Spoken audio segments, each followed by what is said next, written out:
굿모닝 마켓입니다. 주말 사이 미리 여름을 체험한 듯 이른 더위가 기승을 부렸습니다.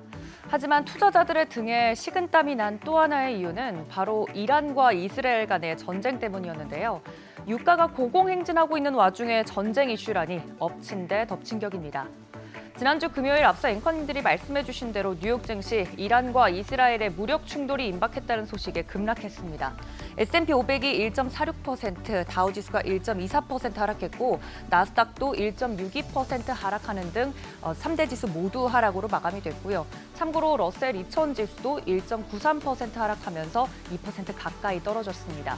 S&P 500 기준으로 지수의 낙폭은 지난 1월 31일 이후 2개월여 만에 가장 컸습니다.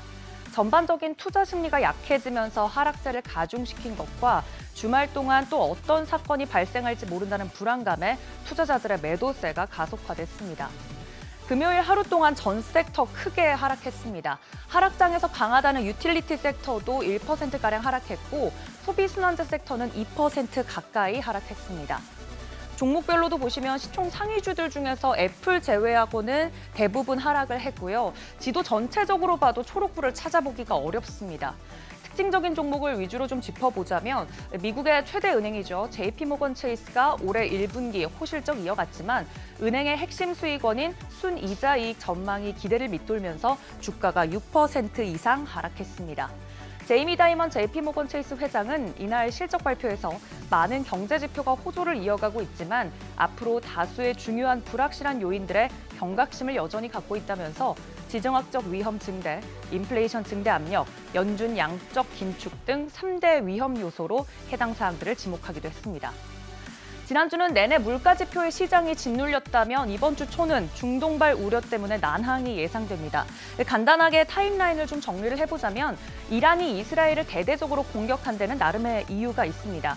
그 명분은 이스라엘이 지난 4월 1일이죠. 시리아 주재 이란 영사관을 공습했기 때문인데요. 국제법을 무시하고 자행된 미사일 공격에 16명이 목숨을 잃었습니다.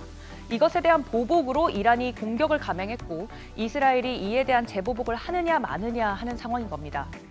여기서 사건이 더 확대된다면 더 큰 유가 상승이 불가피할 전망입니다. 유가가 오르면 에너지 부문이 주도하는 인플레이션도 다시 오를 것이고 인플레이션이 다시 오르면 미국인의 민생과 직결되기 때문에 조 바이든 대통령의 11월 재선을 장담하기가 어렵습니다. 브렌트유는 배럴당 90달러 선까지 다시 올라왔고요. WTI도 배럴당 85달러 선에 오르면서 마감했습니다. 특히 이번 사태로 국제 원유 주요 수송로죠. 호르무즈 해협 봉쇄까지 된다면 국제 유가가 배럴당 130달러까지 오를 수 있다는 어두운 전망도 나오고 있습니다.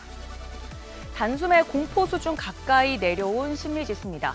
위험자산 회피 심리가 짙어지고 있는 분위기 감지가 되고 있고 참고로 변동성 지수인 빅스 지수도 하루 만에 16% 급등하면서 1년여 만에 가장 큰 폭으로 올랐습니다. 유가와 함께 대표적인 안전자산인 금은 강세 이어갑니다. 장중 한때 온스당 2,440달러 선까지 오르면서 사상 처음으로 온스당 2,400달러 선 돌파해냈습니다. 위험 회피 심리가 강해지면서 미 달러와 10년물 국채 금리도 굉장히 큰 폭의 변동세 보였는데요. 10년물 기준으로 1.25% 하락 후 애프터마켓에선 0.41% 상승하면서 마감했습니다. 지정학적 긴장과 채권 변동성의 파도로 지난주 시장 녹록치 않았는데요. 이번 주에도 월가는 중동 위기가 심화되는지 아닌지 여부를 예의주시할 예정입니다. 더불어 이번 주에는 뱅크 오브 아메리카, 골드만삭스, 모건 스탠리 등 금융주 실적 발표가 본격적으로 시작되고 유나이티드 헬스그룹, 아메리칸 익스프레스 등 우량주 기업들의 실적 보고도 이어집니다.